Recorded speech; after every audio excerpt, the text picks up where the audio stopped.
This video is brought to you by Slate Black Industries. For grips and accessories, visit slateblackindustries.com. Ohayou gozaimasu. This year I'm going to a Lethal Weapon 2024.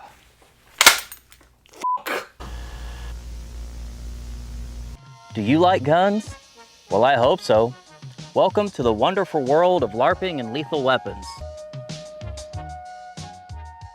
Access granted.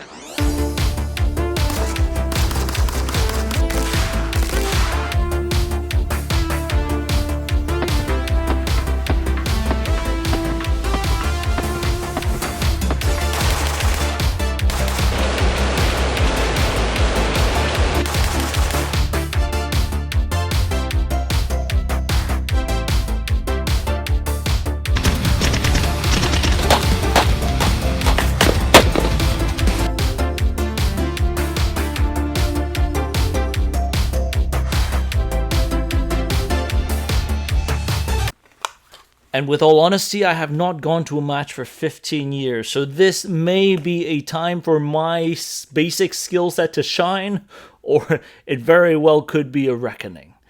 That said, of course, being fans of classic weapons, I could not miss out on another Lethal Weapons year. What is Lethal Weapons? I will direct you to the Lethal Weapons Texas website and Clayco47. Lethal Weapons is a match that will challenge you to bring one of your old dusty collectibles that's just been dying to go to the range. An old bolt-action gun, an SKS, your dad's Daewoo, or maybe an A2 carry handle M16. In a nutshell, it is taking classic 80s and 90s guns. This is a wrong one to show. 80s and 90s firearms and shooting matches with them and enjoying and LARPing and having a great time. So, of course, first thing is, which one am I going to choose? And I got together with Josh and we started talking about which one of these I should choose. When it comes to being prepared for a shooting match, there's some things that are very important. These are carryovers to many things, important things that you might be doing in your life in general. You have to really be on point if you're going out to compete and be effective. One of those things comes down to making sure that you're hydrated and making sure that you don't eat really crappy food the night before. Because if you do, you'll end up like this. Henry, what's going on? Are you dehydrated, bud? No, I'm good. What did you eat last night? Was it spicy? Mm-hmm. Yeah. Now we're out on a range, and there's not a lot of area for Henry to relieve himself. Just give me a second. Ladies and gentlemen, mostly gentlemen, we have a table full of lethal weapons. Which, incidentally, Lethal Weapons is the name of the competition that we're going to partake in. That you're going to partake in. We're going to partake in. All right, so Henry is signed up to go compete at Lethal Weapon. Now, if you're not familiar, Lethal Weapon is sort of a carryover match that's connected to Kalash Bash. It's the same dudes who run that, Clay and Tony and the dudes at Dissident. And what's the idea, Henry? It's a throwback style match. It's a 90s, 80s, 90s gun match. Yeah, okay. So obviously, being a match, one part is skill. The other part, Josh, which I am so intimately familiar with, the vibes. The freaking vibes. So LARPing is not a suggestion, it is a must. Okay, so LARPing is required. Now, I know there's a bunch of different divisions at this match. What division did you ultimately choose to shoot? So first of all, I have not shot a match since my early 20s, which was like 15 years ago. But I'm actually 25 this year, so it doesn't matter. So I have not shot a match for 15 years. Feeling a little limber. Let's go. So, nice. You all right? I pulled this a little bit. Yeah, you old man yourself. I wanted to shoot PCCs and ask the former GM himself on what, I don't know what I'm doing anymore because it's been too long. It's been 15 years since I've gone to a real match. So that's where we're at. When you are getting ready to go out for a match, you want to make sure that you're eating clean, eating good, being hydrated the night before. Don't go out drinking with your buddies. You can save that for after the match.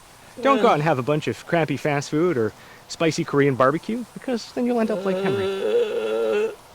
That's a nice little tip from me to you. So I have no ability to help you on the vibe area, but we're gonna work through a couple of drills here and determine like the best way, or at least let's say like an entryway that maybe someone who's thinking about going to the event and trying to decide what gun they're going to shoot. Here's some of the stuff that you might be able to go through and some considerations you might have. So you said you're going to shoot PCC. Yes. And then, as I understand it, the standard division for PCC is irons only. This year at Lethal Weapons, you will have 2 full-blown 8-stage competitions to choose from. The first one is the sub-gun match. Let's talk a little bit about that. Now this match will primarily consist of steel targets, however you will encounter a lot of paper targets as well. Each of the stages will have their own unique theme to try to immerse you in the 80s, 90s, and what was really cool about this era of firearms. Now this match will only have 2 divisions, subgun iron, subgun open. Subgun iron means no optic whatsoever on iron sights.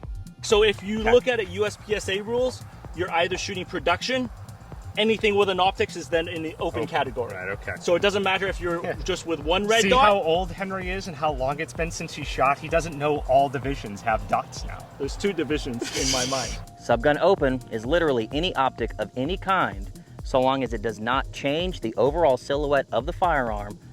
That will allow you to shoot the open division of the subgun match.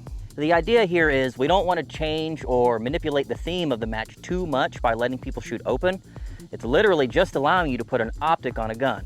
So one of the major considerations we're going to have here is if you can do it with irons, because of your skill with irons, I think your skill with irons is disproportionately higher than other people who do most of their shooting with optics. So the general competitor base here, if you look at your skill set overall in match settings, you will be disproportionately skilled with irons. So basically my weird ass skill set, because I was a poor in college, puts me at an advantage in this particular division with irons. Yeah, I think you will have more experience shooting irons than the majority of most people are probably more used to shooting optics, whereas you're not really. So I would say straight away, like I'm probably gonna be thinking we want to put you towards the iron division. So okay, so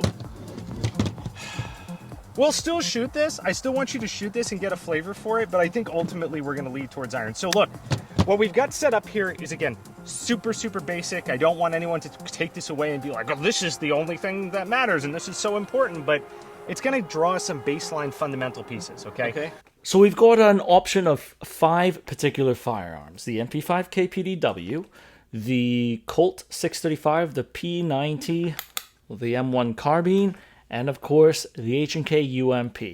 All 5 of these are iconic in the pop culture sphere, and things that I could do very many LARPs with. But Josh being Josh, places efficiency over everything else and wanted to make sure that I didn't eat shit coming out for the first time in 15 years, so he did a little bit of an evaluation to figure out which one I should choose. And so we started with the MP5k. The MP5k itself is a storied little thing. We've made many videos on the MP5 and one particular one on the MP5k. Specifically, the MP5k is known sort of as, the PDW specific, is a more covert action type. Think Secret Service, think CIA, think downed pilot, any of those classic 90s PDW scenarios. So, this is a system that I am intimately familiar with. Let's see how I did. Yeah, good. Get in your good stance. Get everything good. Here we go. Stand by. Okay. So your split was a .16. Both of your rounds are just below center on the target and no real vertical dispersion. Okay. So you're really just seeing a little bit of horizontal movement, but the gun vertically tracked back to the exact same place. which is good. And frankly, not really, I wouldn't expect any less from the MP5s. Now, academically, I love the P90. I think there's a lot of late Cold War theories and employment and design characteristics that were put into this thing. If the cutoff date was 1990, this is as late towards a cutoff date as you can get it and still be in that competition setting. Now, as far as LARP goes, everybody knows about Stargate. However, there's also other things that I grew up with, like Counter-Strike, Rainbow Six. The P90 has actually been in a fair amount of video games, more so than movies. That said, let's see how I did on the controlled pairs and if I could work the trigger well. So with the P90, here we go. Are you ready? Here we go. Okay. Also, rounds right next to each other, really, really tight. Split was a 0.26, so almost a tenth of a second worse than the MP5. So it's double the time than the MP5. Not quite double, but it's about a tenth more. The MP5 was 0.16. Oh, okay. Okay. So next up, we have the Colt SMG. So this is an H&R or PSA copy of the Colt 9mm. It is a direct blowback 9mm. Now, shooting with iron sights, you get all the perks of an M16's ergonomics with the last round bolt hole pin, paddle mag release. However, you get a much harsher direct blowback into your system. That said, the system runs a lot faster, and as far as how LARPs go, it would be one of those like federal agent LARPs. So think maybe not exactly ATF, some ATF, but really you're thinking DEA in the Miami scene. You're thinking about, this isn't the DOE, but the DOE had their own version of this. And so think federal agent when you're thinking about this. So Blazer, big yellow letters on the back, no knock warrants. Let's see how it does. Let's go with the Colt. Oh, this bad boy is gonna... This is not the most rocker of all of them, but let's just say direct blowback is great. Okay, right on. Hyper focus on that dot. Stand by. Okay, again, rounds right through the same little little rat hole there.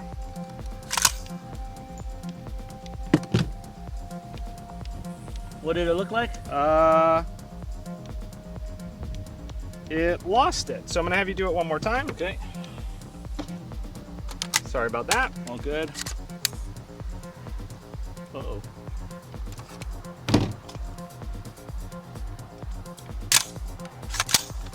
That's an interesting indication. Okay, here we go, stand by.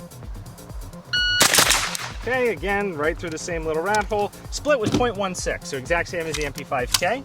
Okay. And rounds about the same dispersion as the MP5k. I will say that second shot, so that felt more violent than the MP5k. So the second shot was fairly instinctive, I almost feel like. So you're running a hammer, right? You're assuming that you're going to be driving it back with your eyes and with your body and your mechanics. Correct, yes. But you weren't, what you're saying is that you weren't sure that it was going to be back. Correct. But it was. Yeah. Okay. So next up would be the M1 Carbine. Yes, before you say it, I know, it's a little bit dated from 1990. Yes, it was around in 1990. Maybe in the 1980s you still saw them in select police departments, but really not that many. The M1 Carbine has a special place in my heart. I love this thing, and that's why I wanted to see if this was even a viable option.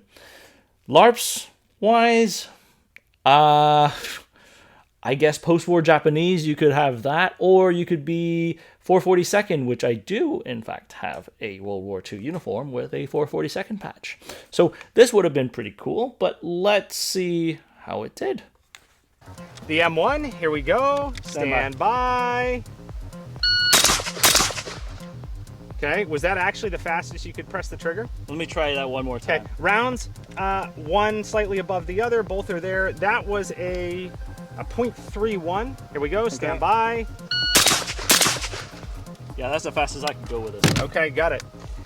All right, so, of course, the best performer at the very end, right? This is the best performer. The UMP45 has had a reputation of being a jumpy fella, especially when you take the optic off. Now, in the past, Josh and I have been able to shoot the UMP45 fairly well. Doing doubles at 25, that's not an issue with this thing. However, that was with the red dot. And the red dot provides two distinct things. Obviously, it's a good aiming solution. The other thing is, it gives it a little bit of weight, which this thing sorely needs if you are trying to really zip those targets quickly. Otherwise, it becomes a little sloshy, if you know what I'm talking about. That being said, as far as 90s aesthetics, the UMP is a pretty aesthetic firearm.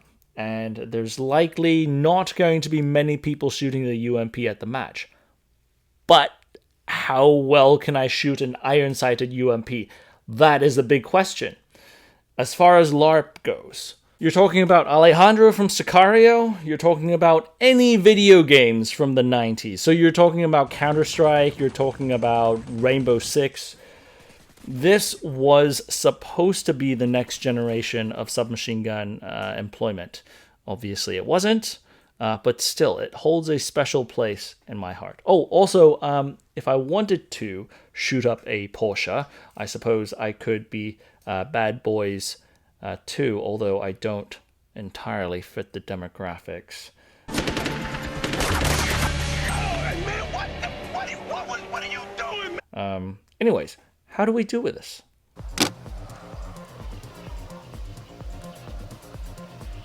Oh no, goodbye optic. Yeah, this is gonna be, this, ladies and gentlemen, you don't realize how much this does to the ump. It's not just the optic, it's also the weight that the ump actually needs. But we'll see. All right, here we go. Let me use, no, I should use a sight that I'm gonna use in competition, right? Yeah. All right, just focusing on that center dot. Stand by. Okay, that was a 0.25. Okay. That didn't feel like the fastest you could pull the trigger, but the dispersion was the biggest wider. we saw, all right? Yeah. And that wasn't even the fastest you could hammer the trigger, okay? You want me to try it again? I want you to hammer the trigger. Okay. Okay? But focus on that center dot. Stand by. Okay, 0.29. So worse. Yes. And you, I believe what you did is you drove your second shot down because you're trying to drive the gun back. You're not trusting that your body's going to bring it back in that time. Yeah. Okay, so what does that tell you straight away, Henry, from a shootability perspective? Which ones immediately are ruled out? Immediately. Come on back over here. Which ones are immediately ruled out, Henry? The two that Josh is holding on to, those are veteran mode on the video game. This is recruit mode, and this is also recruit mode. Now, this is really important to draw this delineation and this distinction. Does any of this mean that with multiple reps and some additional practice, Henry couldn't be, shooting and returning this effectively? No, of course not. What we're doing here is we're putting some guns down on the table about a couple weeks ahead of the match and saying, which one are we going to go with? Yep. And the one that you're shooting the best with right now is probably going to be the one that we're going to go with. So, surprise, the one that, how many MP5 reviews have I done on this channel? it's almost as if time behind the gun matters. All right, so I'm going to wipe these two off of it straight away. Oh, now, what are you feeling? serious? Oh yeah, dude. Yeah, these are done. There's no way that I'm letting you take either of those.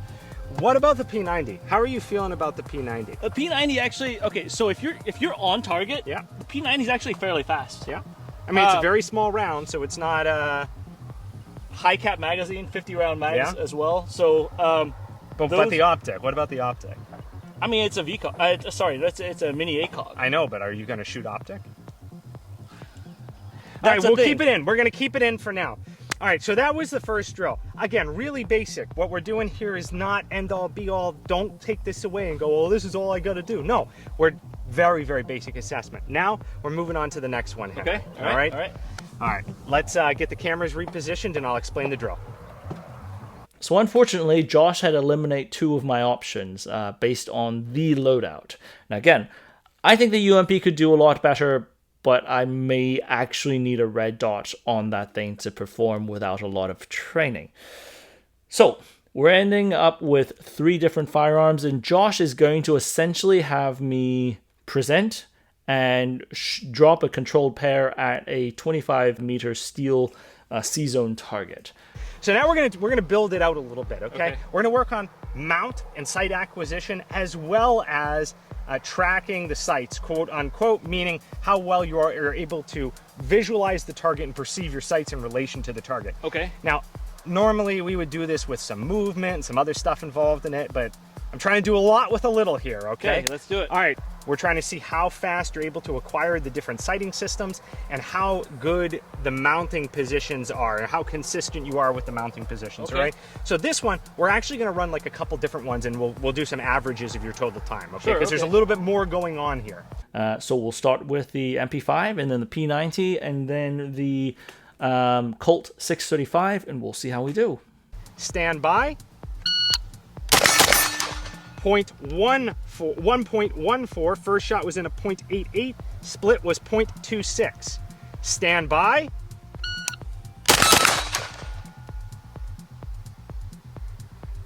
You missed. Oh, I did? Yeah. Sorry. It was a 1.09, which was really sexy until you missed. Stand by. Okay, that was a 103. That's, I think, about as fast as somebody's probably going to be able to do this drill. Okay. A 0.85 first shot and a 0.18 split. So I like that. This at about 1 second, I think that's really good. Okay. So your mounts were all consistent and good. Tracking back?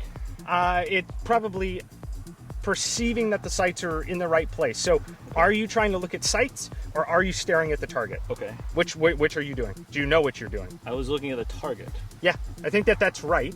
But make sure that before you hammer that second shot, that your sights have come back Okay. before you hammer that second shot. Can I Okay. try one more with that in mind? Because the Sure, let's rest do now it. I have this knowledge. But this The one, 1.03 is about as fast as I think you're going to do this. But if you can do it even faster, great.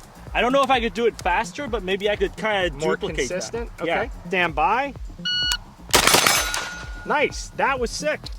That's a 0.89 with a 0.7 first shot and a 0.19 split. Okay. That's pretty banging, dude. So That's pretty good. all right. So I mean, like towards the end, I felt a lot better with. I mean, I'm just thinking about this like offhand. Like, I don't think I can do it any faster than that. Like, I wouldn't look at that and be like, oh yeah, I could definitely smoke that time. A 0.89 total time. Mount from low ready, mount and double tap at 25 with irons. It's pretty good. Okay. All right. Now this is not irons though. Oh, that's right. Okay, so in theory here, you should be even better with this one, right? In Ah! theory, you got an optic. You better be better. All right, stand by. 1.02, 0.81, and 0.21. Stand by. Missed on the second shot. It would have been a 0.79, which would have been really cool, but you missed. Stand by. Nice, 0.87. What are you seeing immediately here? I'm getting used to the recoil impulse. So the P90's recoil impulse, it's not that it has low recoil, it actually retracts right back. But you need to be able to position yourself to do that. The other thing is, the way the mini ACOG works, Yeah, you kind of have to suck your eyeball in yeah.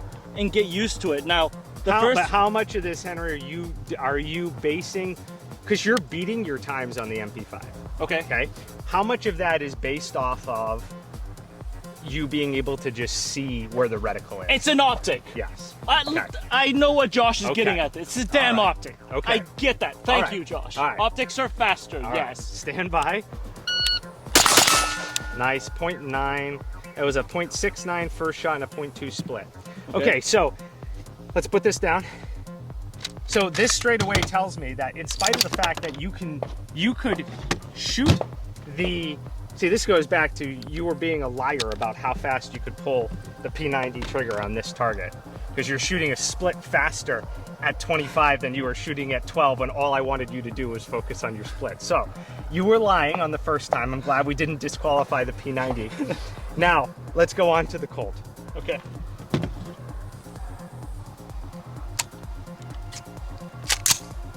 Okay. Again, get that sight picture, see what you're gonna see, and then go ahead and drop down and come back on the buzzer, okay? Drop that gun just a touch. There we go. All right, stand by. Second shot was low. That was a 102. Stand by. Shit. That was a .81, which was like really fast. Yeah, but I missed them.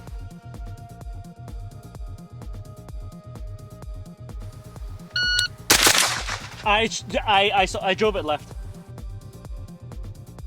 Stand by. Hey, both over the top. So these are headshots. Maybe. Okay, maybe I shouldn't aim over the bore. Yeah, go ahead and. Oh, you're trying to look over the sights. Yeah, that's what I was trying to do, because that's what I done with a carbine. I aim it over a bore, I put the U on the bottom, but that's not very precise. Oh, okay, so you're not perceiving. Yeah, you're just throwing the sights up below the target. Okay, so that I shouldn't do that. I would say that Just use the actual sights. At that distance, you're not going to be able to. Well, what we've just proved is you're not going to be able to reliably do that. Okay, so I actually have to look through the ghost ring then. I would say that that's probably going to be accurate based on what we just saw. All right. All right, stand by.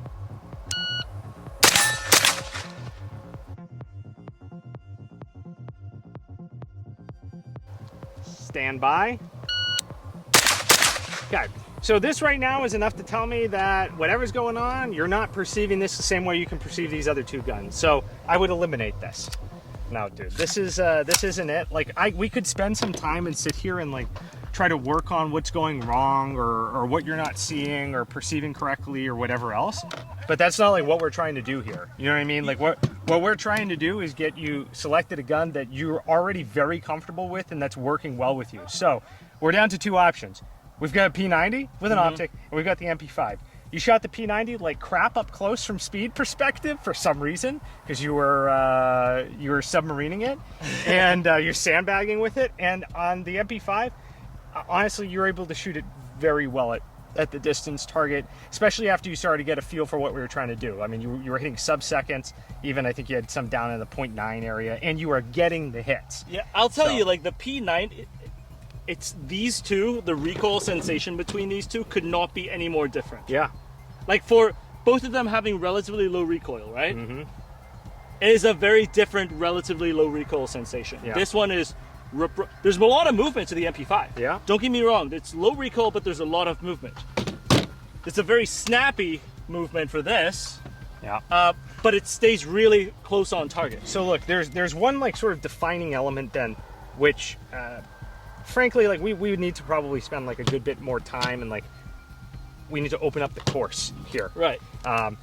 We need to see your movement with the guns and the balance with the guns and how you're able to move in and out of positions with the guns. Okay. Because one of the things that you're going to see at this match is tons of moving, leaning, having to take awkward positions, okay, breaking the gun down and sprinting with the gun, potentially, you know, shooting on the move in some capacity. All of that's going to be stuff that you have to deal with. So we do need to work through some of that. That's a factor as well.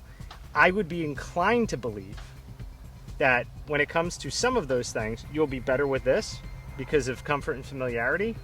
But I don't know. That's something you're doing really there well with that gun as well. Just seeing with how you've been shooting. So I have helped you rule out down to the final two, and now I think it's time for you to take this away, Henry, and give the people what they really came here for, which is the drip check, the vibe drip check. Ah, yes. and the okay. why.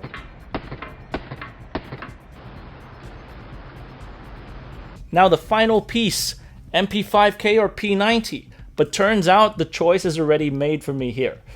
The P90 is classified as a rifle cartridge for Lethal Weapons Texas. Now, annoying as that is to me, I get it. They have to deal with the consequences of people trying to game the cartridges or whatever. But the P90 is sadly not a PCC and therefore eliminated by virtue of that. But the MP5k PDW is still an excellent choice with iron sights. So I am going to go shoot lethal weapons with the SP5k or MP5k PDW in semi-auto form. That being said, Josh did an excellent job when we were out on the range and calling me out because I was like heeing and hawing and saying, oh, everybody's going to have an MP5. I do think this is going to be the year of MP5 at the match.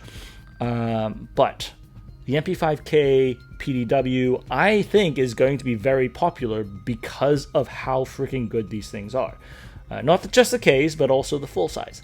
That being said, the big thing that I would like to pose to you guys, if you've made it this far, what kind of LARP should I go as? What kind of LARP works with the MP5k PDW? Now, I will leave you with that question, so please feel free to write it in the comment section down below. And until next time, thanks to our sponsor, Slate Black Industries in Midway, USA. And until then, we'll see you on the range. Or if you're going to Lethal Weapons, I will see you in the squad. Take care, guys. Actually, tell you what, we'll put together a live stream kit review. What are you wearing to Lethal Weapons this year? Or if you've got aspirations of going to a future Lethal Weapons event, what is your peak 80s or 90s competition rig setup? Tag us at 9holereviews on Instagram or send us an email, 9holereviews@gmail.com. If you're going to put a hashtag LWKitRev. If you do that and tag us, shoot us a note, I'd like to pick some of the best kits out there and do a live stream next week. Rate it live with Josh and ask you guys what you think. Anyways, we'll see you guys out there. 716, this is Steel 96, 4 Vic, 8 packs, REDCON 1, green to green. How copy, over? Steel 96, this is 716, roger, over. 16, Steel 91, 1 pack, green, green, over. This is 716, roger, over. 16, Steel 92, 1 Victor, 2 packs, REDCON 1, over.